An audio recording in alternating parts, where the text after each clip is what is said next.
Make that big boss less special. It ain't no game, but they saying welcome to the second level. Second level. Second level gaming. Second level.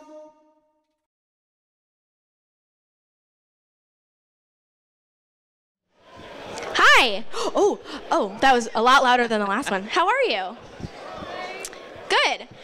We're here today to talk about being better together, how streamers and content creators and developers can work together to promote products, to build better products, to increase gaming in general.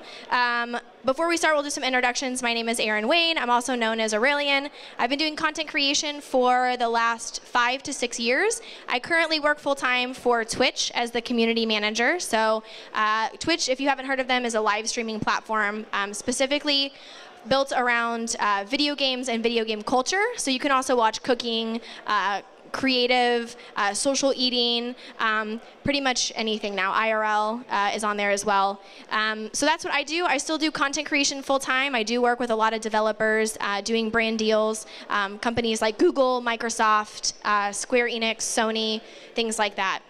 So that's me. How about you guys? My name is Ezilii. I stream full-time on Twitch Monday through Friday. Let's eat the mic a little better. There you go. As my job, is this better? Can you hear me? Just take it out. Let's just Rip it. Yeah, freedom! It's like freestyle, right? You could do this as freestyle. You get to drop it at the end. Don't do that. Let's not. Don't do that. Let's not do that, please. I stream Monday through Friday. My name is Ezilii, and I specialize in a lot of creative type building games. I'm Moblord, just Moblord. I don't have an actual name. I don't stream at all. I am very much a behind-the-scenes guy. I started in moderation, worked my way up. I was a moderator for dozens of channels, and then global mod, and then admin for Twitch.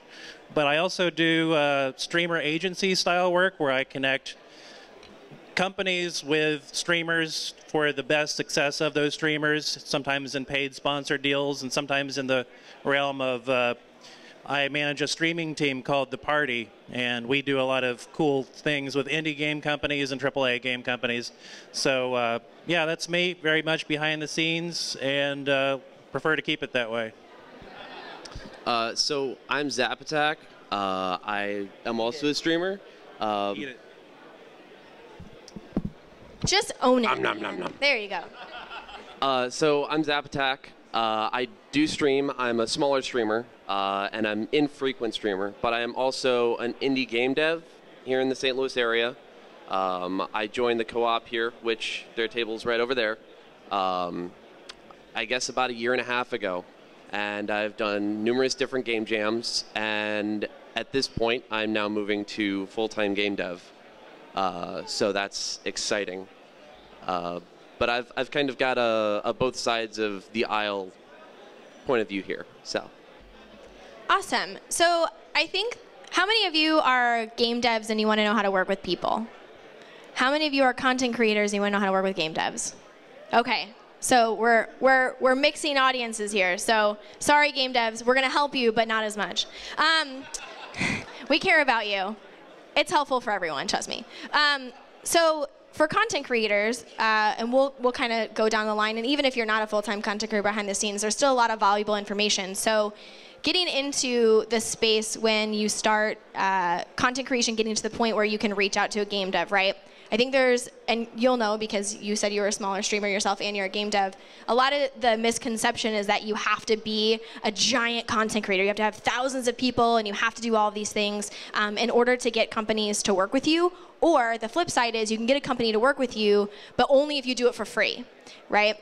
And there's a balance. Right? She's shaking her head no. Don't do it. Don't work for free. Which is sometimes not true. Sometimes it is true, and sometimes it's not true.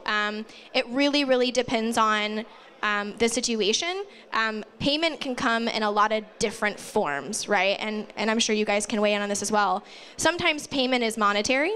sometimes payment is in exposure from a game dev, right? You get paid to do a promotion or play a game. They give you some free codes, but maybe their social media imprint is pretty big, and they can then in turn give you that promotion, right? That has a value. Impressions, just like someone coming to your stream, right? Because they want to know how many uniques you get. Their uniques are worth something to you as well. So can you guys talk about what it's like to be a content creator, small or large, and what that looks like in terms of being able to judge what companies you work with, like strategically when you're smaller and up and coming, and how you manage that process with like negotiating payment and what do you look for? Negotiation of payment is sometimes just asking, hey, can I get a key to give away? Can I get exposure on social media, which is huge, right? If they have like 6% engagement rate, 30,000 followers on Twitter, boom, right? That's huge. That gets more people on your Twitter, which gets you onto whatever you create, so YouTube or Twitch. Sometimes when you are special, you get front page time on Twitch, like Planet Coaster, which I was on front page just a month ago. That was huge. So that's also payment. Hey, how can you increase my exposure? How can I help you play this game as an expert, show people what they can do? How do you help me do that? So it's probably good to point out the traditional ways that a indie game company would have some kind of a connection with the streamer and through the streamer to their audiences. So the ways that you're probably thinking of is free game codes.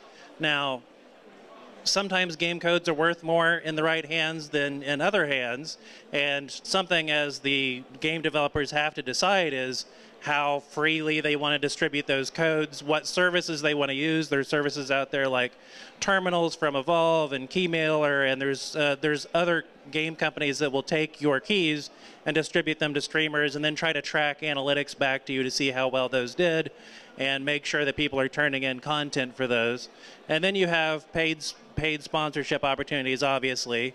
And a lot of people go straight to the top. They want the biggest streamer possible, but for indie games, I think it's probably more important if you have the right match, if it's someone, it's someone who's within their wheelhouse, and how engaged their communities are. It's not always necessarily about the size of that audience. It's maybe how long someone is in there for the long haul to play your game. With an engaged community might do so much more for you than a simple 1-hour paid sponsorship promotion from a streamer. But if you're a small indie game company and you don't have a lot of money, maybe you need to get more creative in attracting people to you. And I had the pleasure of working out some stuff with Versus Evil, which is an independent game company, with The Party, the streaming team. And we've had a long working relationship with them. And something that they were doing for us is they were building in these custom leaderboard type things inside the game so that our party team members could track their progress against other people. And that was this cool interactive way to increase competition. It increased how long we were playing these games and how much people were practicing, and the smack talk back and forth between channels. And that dramatically gave us a boost. It wasn't in money. They weren't paying us more, but they were giving us something cool built right into the game that increased our engagement with the game. So those are the main avenues, I think, of getting promotion from the game dev company to the streamer and thus to the audiences who will hopefully buy your game. Well, you guys covered a lot. So another thing that I've seen used, for example, Warframe. Warframe goes through and they do this, and they allow streamers who they partner with to bring some of their content into the game and distribute through that fashion, which I think is a very useful manner of doing that, because it allows the streamers to be advertised and brought in through the game, as well as the game advertised through the streamers, as opposed to what we see a lot of is indie studios who are really small are looking for bigger streamers who can help them get out there, and smaller streamers are looking for bigger indie companies to help them get bigger. And the difficulty really comes in with trying to find a good balance where you can help each other grow. And I think Warframe does a really good job of that kind of thing. I'd like to see more along those lines of allowing streamers to put some of their content into the game, exclusive for their stream. So it's more of a cohabitation kind of thing. There's also a really interesting thing that I get from a lot of smaller companies, whether they're indie companies or just even big game studios, right, will come to me and say like, hey, we want to reach out to X person, or we just want to reach out to someone. We just want to talk to broadcasters.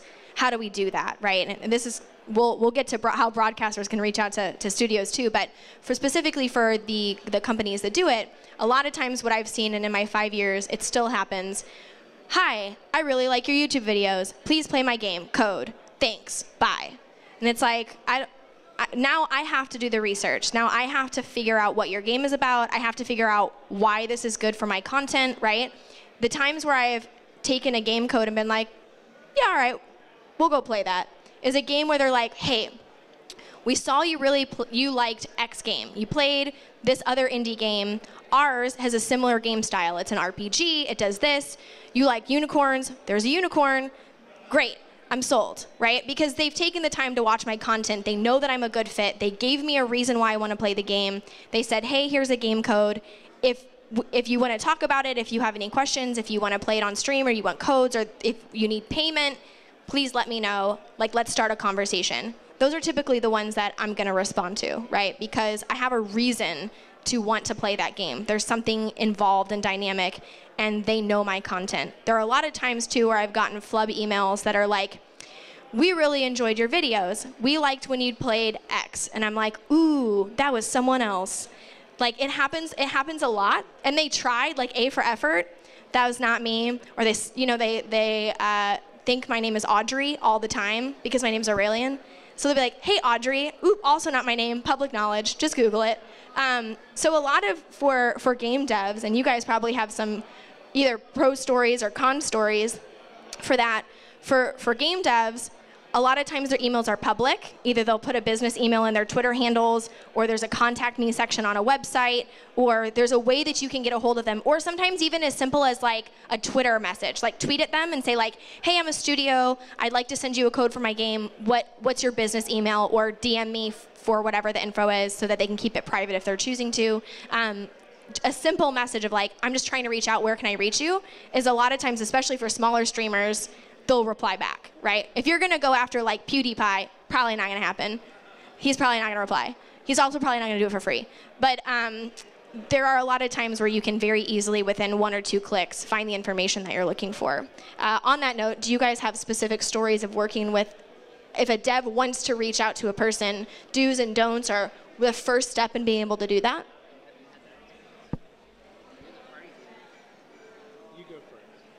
You can start. We left you out. You get to go first this time. Well, so I've already mentioned that I'm a small streamer, so I have not experienced this from the streamer side, and the games that I've done have been on the game jam side.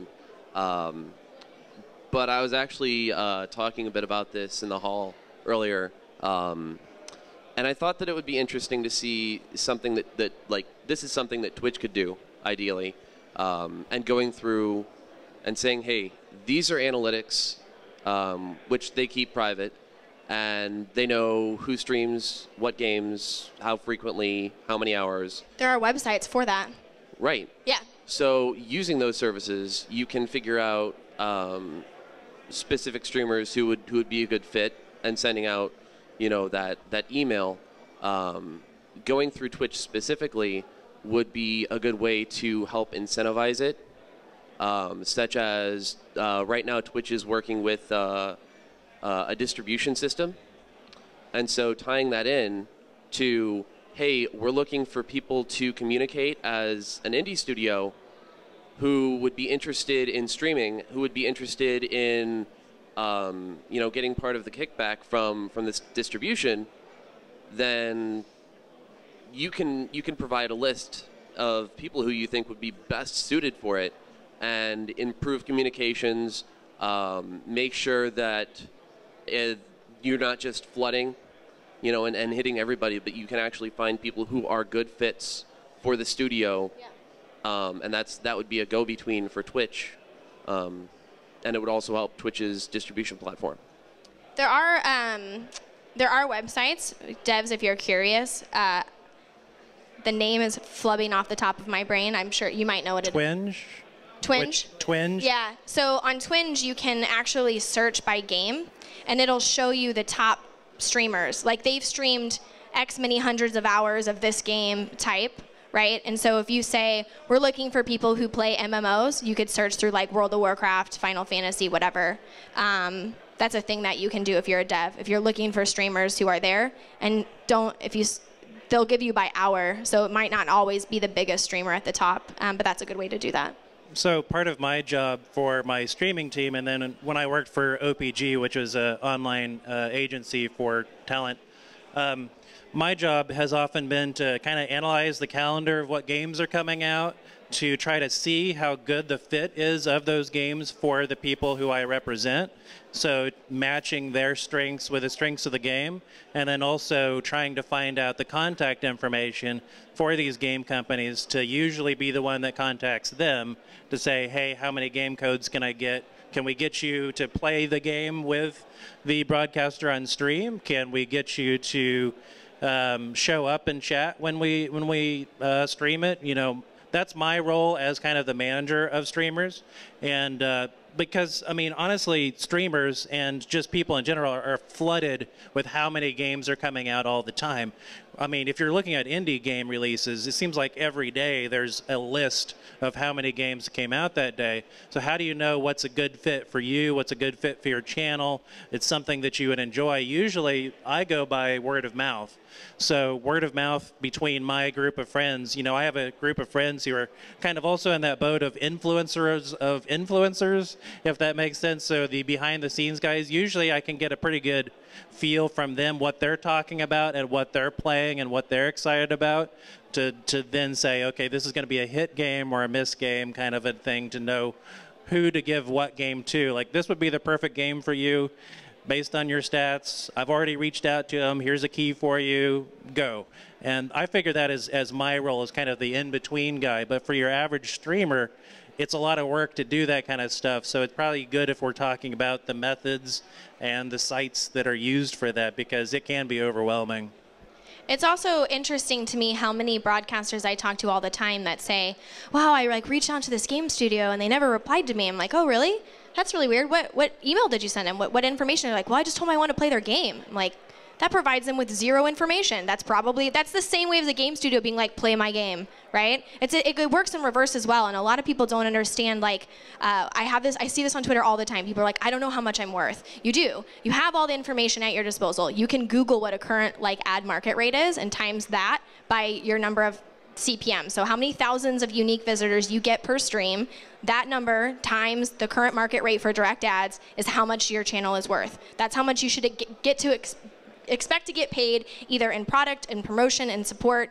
And it goes in reverse, right? Twitter is the same way, where if they're going to tweet you out, how many impressions are they going to get? What is a current tweet worth? Right? Look at that and say, like, wow, the exposure that I'm going to get is potentially worth X dollars. I know my value is this. This is a good deal for me, right? So if you're a broadcaster or content creator and you're reaching out to somebody to play their game, because you're probably going to, at first, you're going to reach out to people before they're going to reach out to you, right? So you go to them and you say, like, hey, in the last 90 days, my stream averaged X many thousands of unique people per broadcast. I had this many average concurrents, and this was my max concurrent of all time on this day.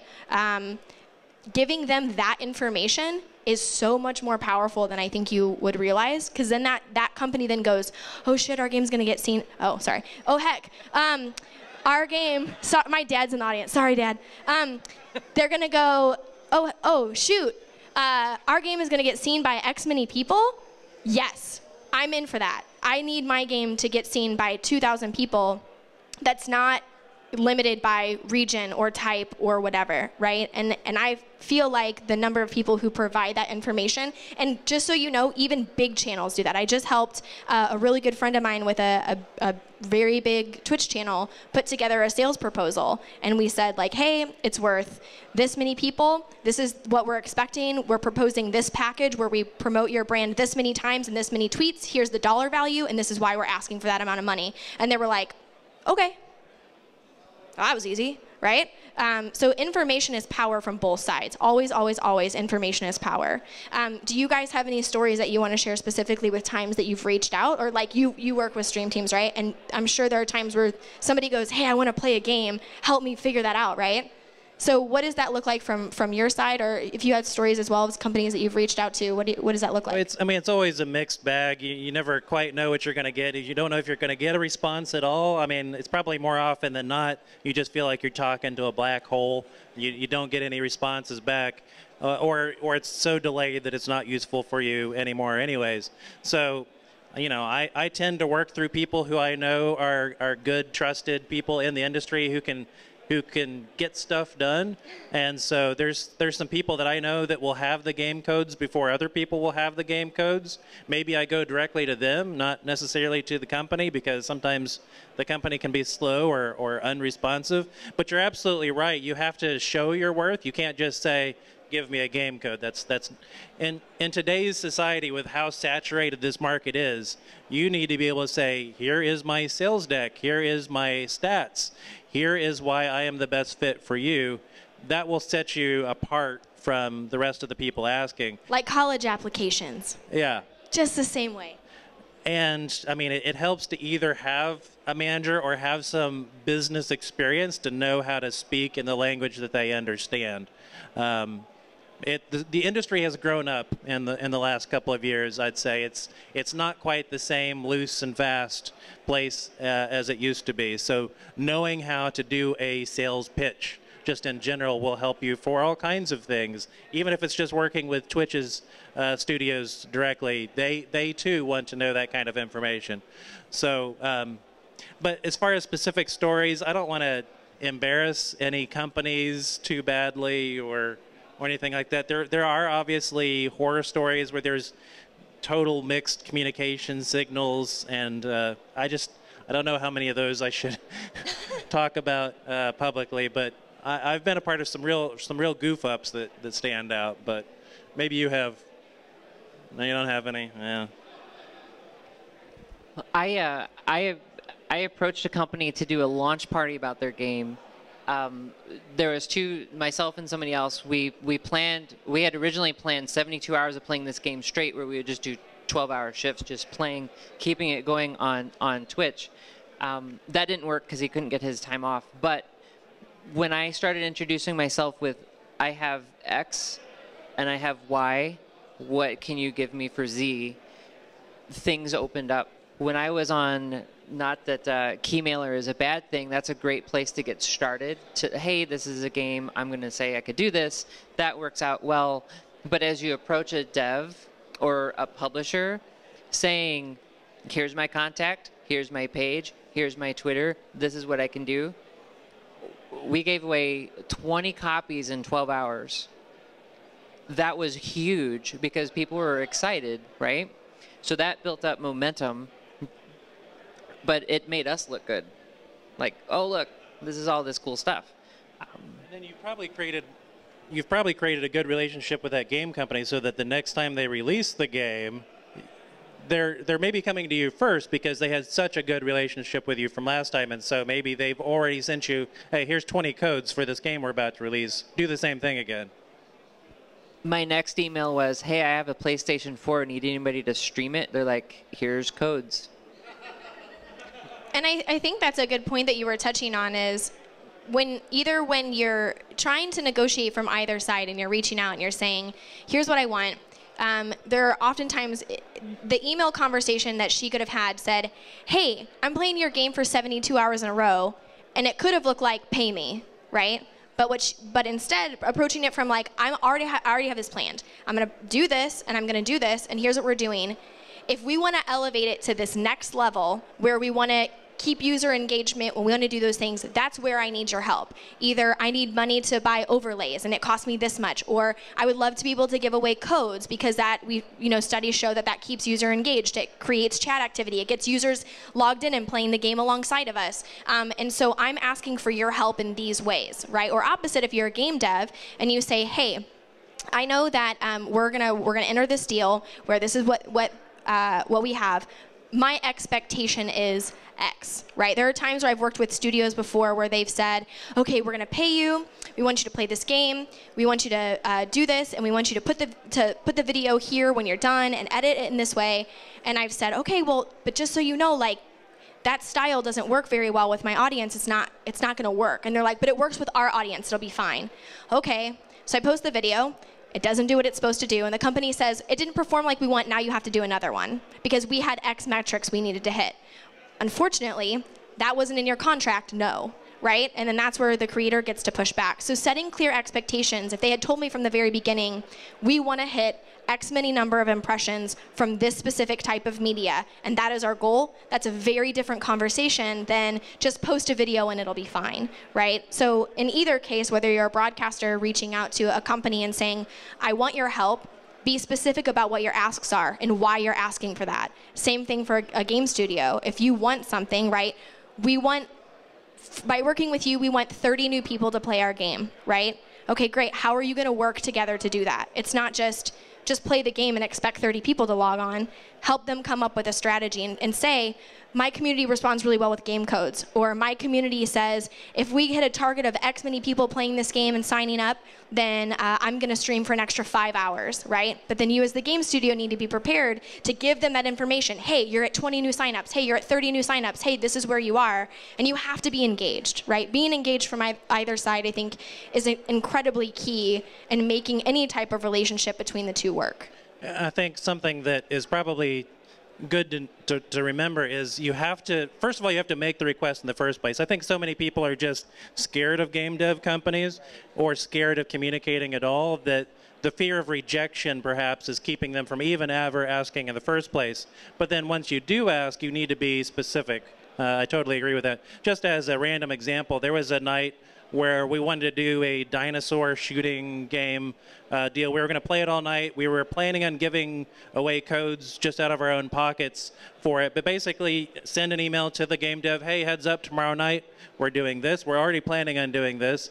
I would like an extra 10 to 15 codes if you can spare them. I'd like a developer to come by the chat if you could. And I'd like, social media sharing. Just asking for specifics already puts you ahead of the game. You're not just saying, oh, by the way, I'm streaming your game. That's kind of useless to them. You have to be able to provide some value to them and ask for specific things. And the worst case scenario is you never hear back. The worst case scenario is that you never hear back or they say, no, it's not a good match at this time. But if you never ask the questions in the first place, you're never going to get anything out of it. So you have to get over that initial fear of it as well. Yeah. Do you want to add? Nothing. So once we've gotten through that, right? How do you reach out? How do you negotiate? So what's next, right? What do you do now, right? How do you manage that relationship? We've talked about setting expectations, making sure that you follow up with what you're obligated to do or what you've promised to do. You communicate with the game developer if you've started that relationship. There is, I think, something really important to be said for the way that you manage those relationships. There are two things that I hear from both sides. And we talked about this in a hosting thing that we did on Twitch recently, where we talked about being brand safe, right? How do you tie yourself? Once you're tied to a brand or once a brand wants to work with you, what does brand safe mean? And I hear all the time from creators, especially when it comes to how they talk about a game that they've been playing, that they think it means they can't say anything bad. It means they have to say they loved a game even if they didn't because they were paid or because the code was given to them. And you don't. You can say you should never sign an agreement that says you have to be positive. It's actually illegal. Just like in case anybody they cannot make you do that. It's against the law, and is dishonest. So if you have a review of a game and you're playing a game, or you've seen a game and you want to work with a publisher, you can say, hey man, I'm really excited to play this game. This specific part looks a little iffy to me, or I really like the dynamics of the game, but it was really laggy when it came to the animations, or the voices weren't really complete in the game and I would love to see that finished. Those are all critiques of a game, but coming in and being like, this effing sucks, probably not the best idea, right? That's not constructive in any way, shape, or form, and people do it all the time, and I'm like, what? They're never gonna work with you again. Like, you can be critical. You can give critiques of a game. You can say, hey, I would prefer for you to do this better. Likewise, game studios can do that with broadcasters. They can say, hey, I really enjoy your style of gameplay when you were playing our game. I would really appreciate it if you would talk to these specific dynamics, or I really wish that you would communicate this thing a little bit better. That's okay to do, right? You want to succeed, you want them to succeed, they want to succeed. So it's okay to be able to say, I wish you did this better. I'm playing this game. I'm a little burnt out because it's repetitive. I'm really over this section. It's okay to say that. And from a game studio side, when you're working with creators, I feel like it's really important for the studios to be able to look at the type of creators that they're working with. Let's say you work with a bunch of different people. And I know this happens all the time. And maybe it's just my personality. I don't know. If so, I apologize. I look at the broadcasters they work with, and if I go like, they only work with dudes, I'm probably not gonna, and it happens, like you laugh, it happens all the time. They'll say, we went after all these broadcasters, gamers are dudes, and we're gonna go after dudes. And you're like, that's not how that happens. If I look and there's not a diverse set of people that you're working with, it tells me that you're sticking to one specific type of person, and even if I really like your game, I'm gonna be hesitant in approaching it because I feel like I don't belong, right? There have been times, and I say this at every panel because it still shocks me and it will never not shock me, I showed up to a paid deal and the brand referred to me as the token girl, and it was like a giant brand. So from both sides, be very cognizant of how you refer to your talent or how you refer to the game that you're playing, and be able to provide information in constructive ways and diverse.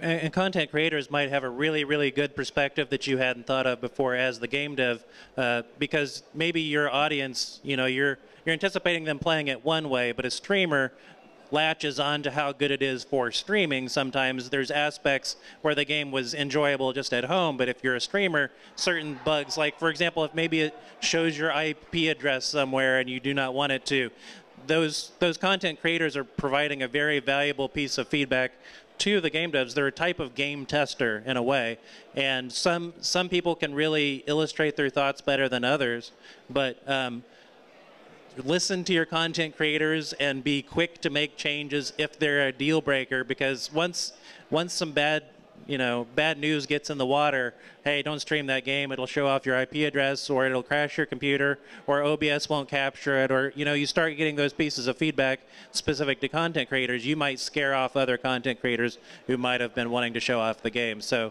definitely listen to your content creators as well. And there are other things too where there are a lot of game studios will stream their game development on Twitch, and that's such a great idea. I think it helps build a sense of community.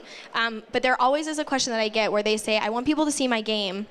I'm just going to load up my own Twitch channel, which if it was like Dream Daddy and I was like watching Dream Daddy be streamed, I'd be like, I'm so into this, do all the voices. But that game kind of has a like social media following behind it, right? As an indie studio, if you're not Xbox or Square Enix or one of those big companies, you're basically starting off and you're going live, and what are you building off of, right? So sometimes it's good to build your channel and you can say, I'm gonna stream this, right?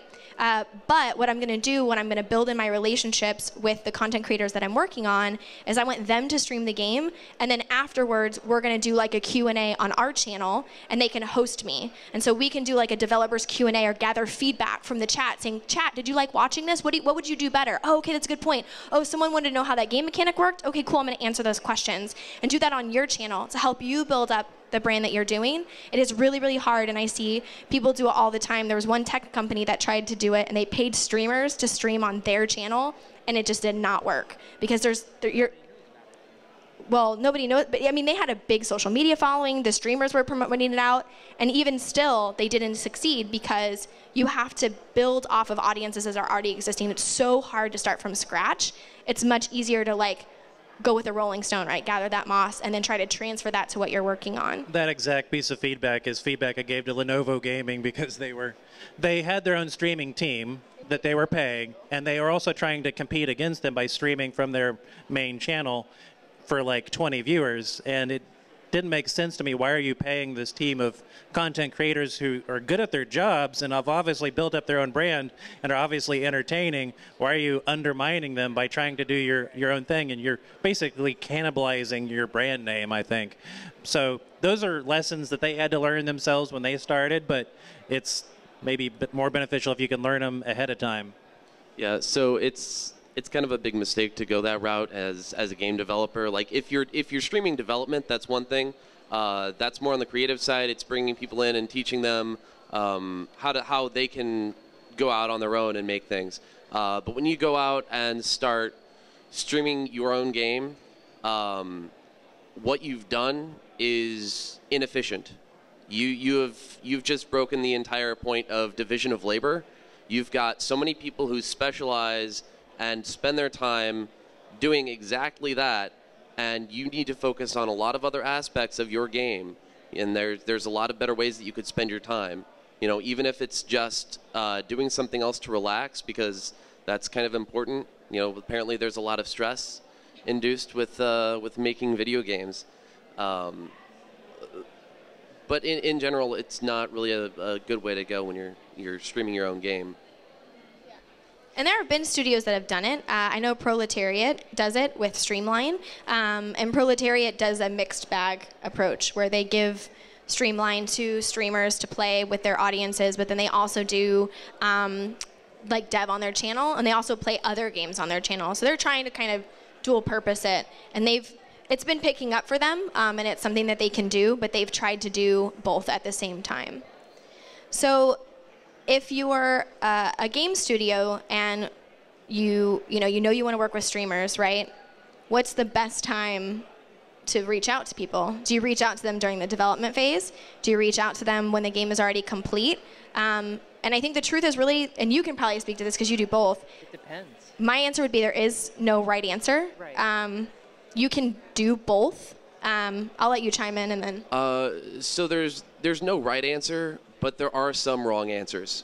So talking to people and setting stuff up before you've started a project is a mistake, because you don't know how far that project's going to go. You don't know how it's going to turn out. When you're making video games, anywhere along the course of development, it can make a 90-degree turn, a 180-degree turn, and it could turn out completely different from the initial concept. You know, the project that I'm working on, the concept has changed like 5 times in the past 2 weeks. So trying to say, hey, you guys should play this game when I finish it is like, you know, if you want to play it because you're my friend and you support me, that's awesome. I love you guys. If it's, I want to play this game because it sounds awesome, it's like, well, just hang on a bit. Wait until you have something that's at least demoable. You know, an early access type of thing where you can show off the core gameplay mechanics that you're expecting to be there throughout the rest of the game development cycle. So that way, the hype that you're building from a PR standpoint stays true. And the game, even though there are variations that are made along that path from then on, it continues to still be the same game. So there's really a balance you have to find, because on one hand, streamers love to get stuff early. In fact, if you can find some kind of a way to distribute codes that are playable to streamers early, those streamers love that because it gives them that competitive advantage. Because if it's going to be a hot title and they got in there before everybody else did, they're beating the rush. There's certain independent games that have come out, like Darkest Dungeon, that literally made channels. Those channels went from nothing to top of the charts because they had the earliest access, and they saw immediately it was a great game. It's going to have a lot of traction and a lot of life, a lot of legs, and so they kept with it the whole way through and rode the game to success. And those stories don't happen all the time, but so you have on one hand, you have the early access thing, which streamers love. On the other hand is you don't want to do it too early because you don't want the game to peak before the game is even buyable or playable by the average Joe. Or set a wrong impression because it's broken. Right. Yeah. So it needs to be somewhat fresh in people's minds when they see, okay, I'm logging into Steam every day trying to find this game. I've watched streamers play it for 2 months now. I'm just going to move on because at this point my hype is already over.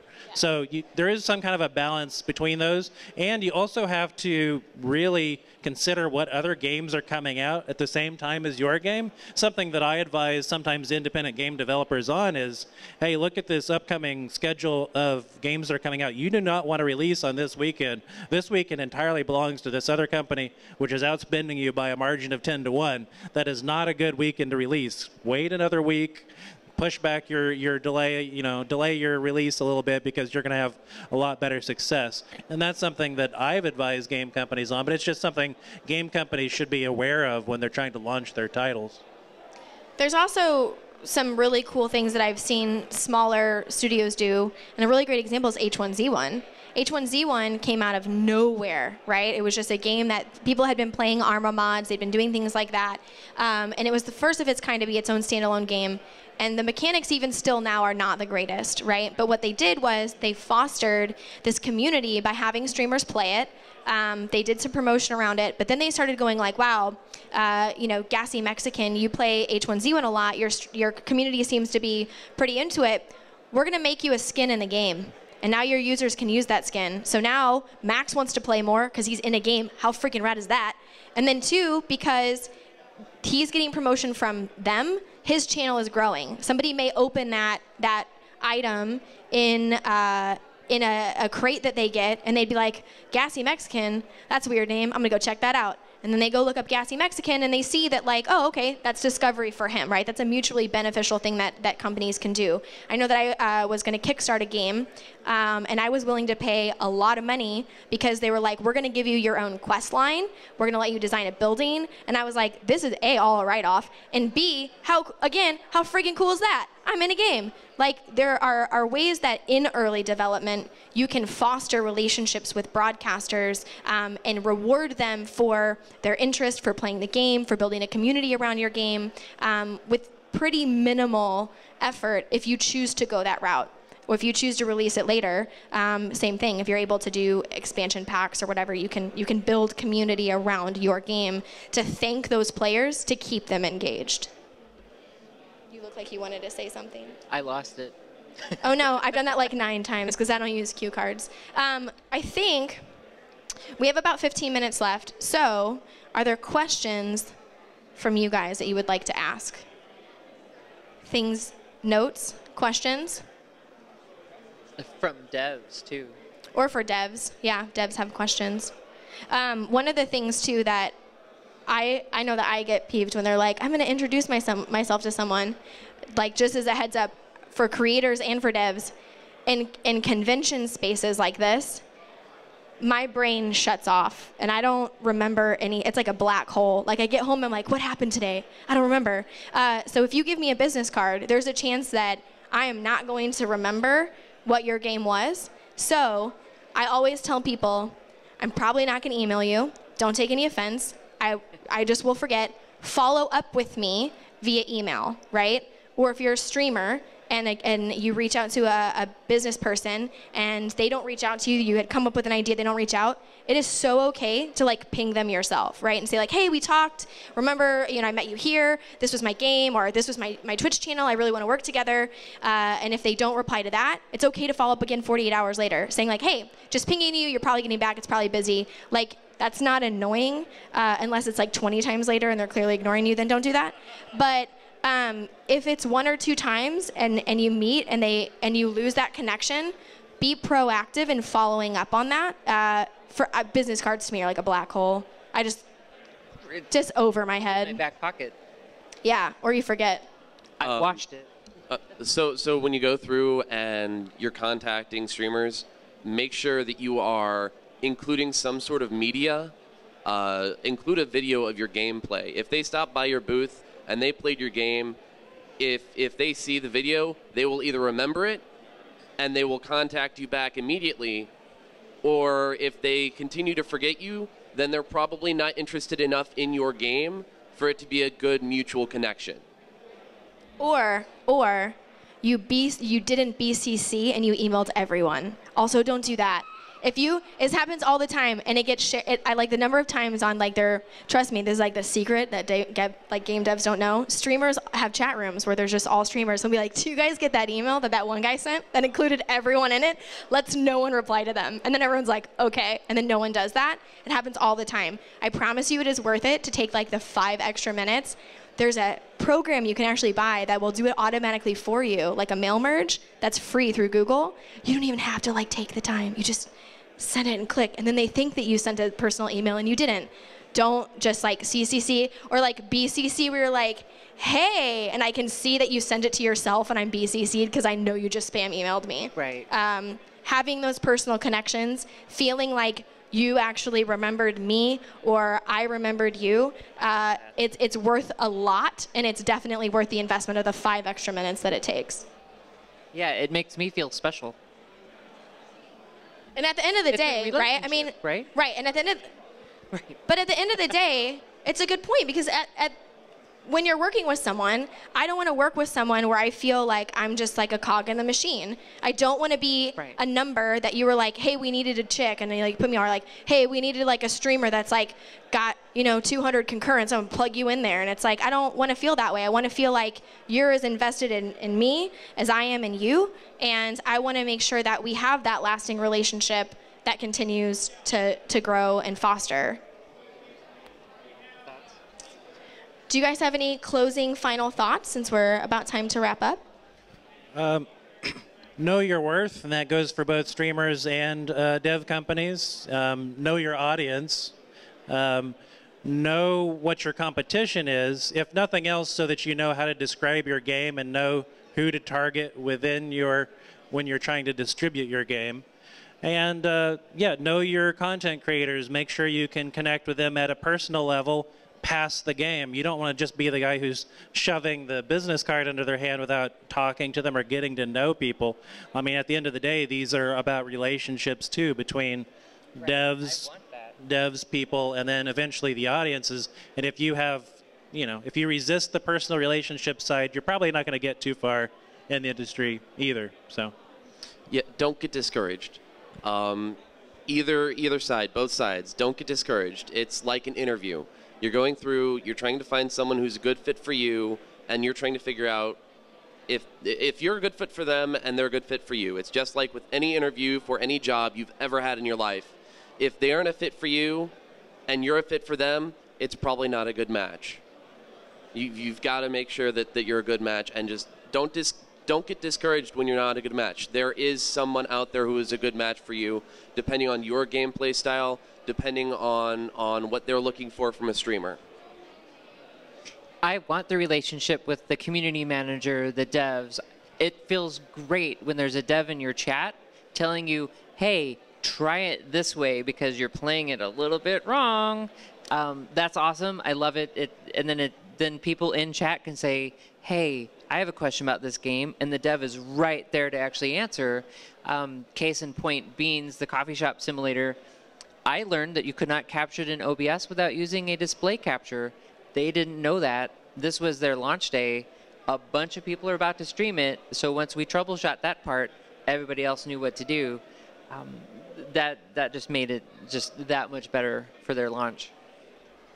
I think kind of going off of what he said with the job interview, if anyone has ever worked in nonprofit work, that's one of my degrees, you will get 200 no's before you get a yes, right? So don't get discouraged if things don't work out. And just like a job interview, if a company says, no, we're not really interested, or they don't reply, or they do reply and they tell you something, or you wrap up a deal, it's okay to say like, well, what could I have done better? Is there a reason, or is it because I don't have enough concurrence? If so, give me a starting point where I know what to aim for. If you're a game studio and someone says like, no, I'm not really interested in your game, it's okay to email back and say like, okay, great, we're looking to like improve. Is there a reason why? And maybe it's a payment issue. Maybe it's I don't really do advertising for free. Or maybe it's I don't really like that game style. Or maybe it's like something other that you didn't think about. really don't be afraid to kind of put yourself out there because, again, information is power. The more you know, the more information you collect, the more you communicate with the community and with content creators and developers, the more successful you are going to be in the end. So thank you, all the panelists. Do you want to tell everyone where they can find you on the interwebs? You can find me on Twitch, twitch.tv/EZILII. Moblord TV on Twitter, or I also write for Streamer News, so you can check me out there. You can find me on Twitch as ZapAttack987, or you can find me on Twitter. My name is ZapAttack987. Same, you can find me at Aureylian everywhere. So that's me. Thank you guys so much for coming, and enjoy your PixelPop.